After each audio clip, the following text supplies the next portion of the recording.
Всем привет! Вы на канале Блеск, и сейчас увидите, как можно приготовить твердый сыр на собственной кухне. Для этого у меня есть 1,5 килограмма творога и 1,5 литра молока, соль и сода. Первым делом вскипятим молоко. Выбираем посуду, в которой оно не подгорит. В моем случае это алюминиевая кастрюля. Когда молоко начнет закипать, приготовимся высыпать в него творог. Вот, уже пенка начала подниматься. Теперь, не выключая огня, выкладываем творог в кастрюлю.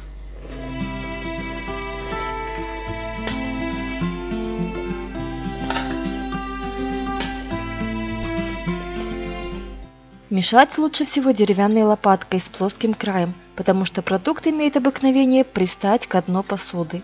Огонь необходимо уменьшить, иначе творог не отогреется, а сразу сплавится. На данном этапе этого допустить нельзя. Отогревая творог в молоке, мы уберем кислинку, вкус станет более нежным, консистенция мягкой. Не допускаем закипания. Как только отделится сыворотка, снимаем с огня. Дальше мы все это откинем на дуршлаг. Сито нужно выбрать мелкое, например, такое. В противном случае придется застелить его марлей.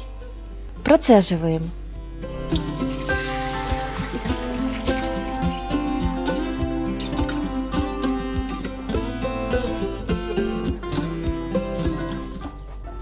Чтобы сыворотка стекала быстрее, можно помешать лопаткой. Теперь оставляем приблизительно на полчаса. Как видите, лишняя жидкость стекла. Оставшийся творог будем плавить. Ставим на плиту кастрюлю с водой. Под диаметр кастрюли подберите еще одну посудину. У меня как раз подходит миска из-под творога. Устанавливаю ее на кастрюлю и выгружаю еще теплый творог. По классическому рецепту на килограмм творога идет литр молока, 1 чайная ложка соли и 1 чайная ложка соды. Я взяла 1,5 килограмма творога и 1,5 литра молока. Значит, всыпаем 1,5 чайной ложкой соли.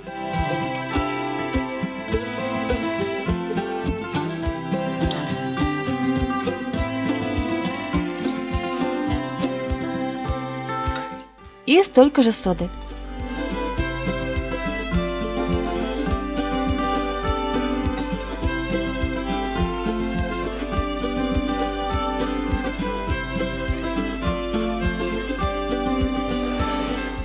Все хорошо перемешиваем. Обычно в сыр добавляют еще яйцо, но это не обязательно. Можно обойтись и без него. Особенно этот способ пригодится людям, страдающим аллергией на яйца.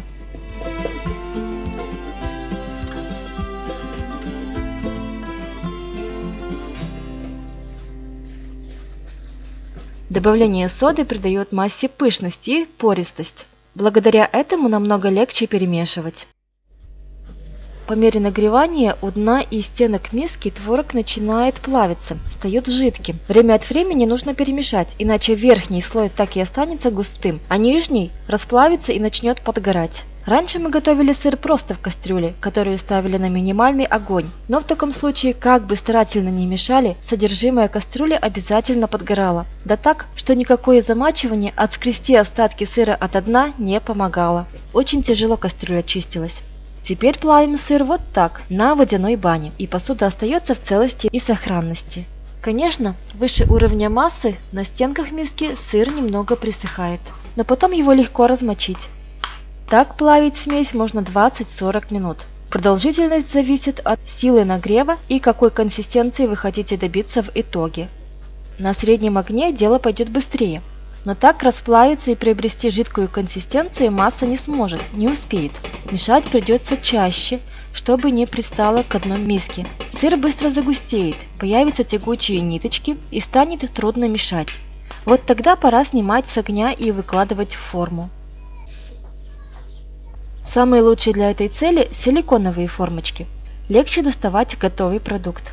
Единственный минус в моем силиконовом кирпичике – он плохо держит форму. Посередине его может распереть, но я нашла выход. Полочка с дверей холодильника как раз подходящей ширины и не даст деформироваться в форме.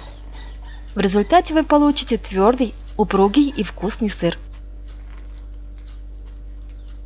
часто в такой густой массе попадаются пузырьки воздуха, и сыр выходит с дырочками, как в магазине.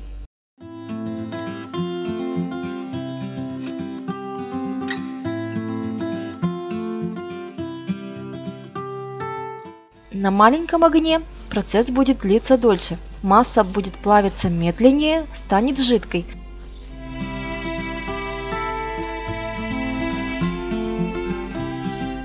Мешаем не постоянно, делаем небольшие перерывы, чтобы дать возможность нижним слоям сыра хорошо расплавиться.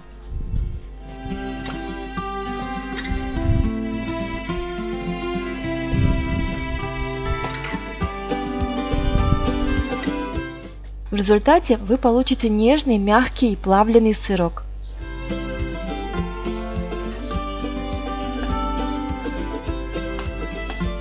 В форме сыр оставляем, пока полностью не остынет.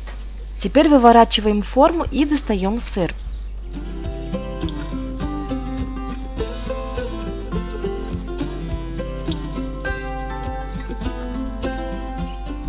Интересно, сколько весит готовый продукт? Итак, из 1,5 килограмма творога и 1,5 литра молока вышло около 900 грамм сыра. Режется очень хорошо. Вкус тоже ничем не уступает магазинному продукту. На этом все. Спасибо за просмотр. Если понравилось, ставьте лайк. Всем пока и приятного аппетита!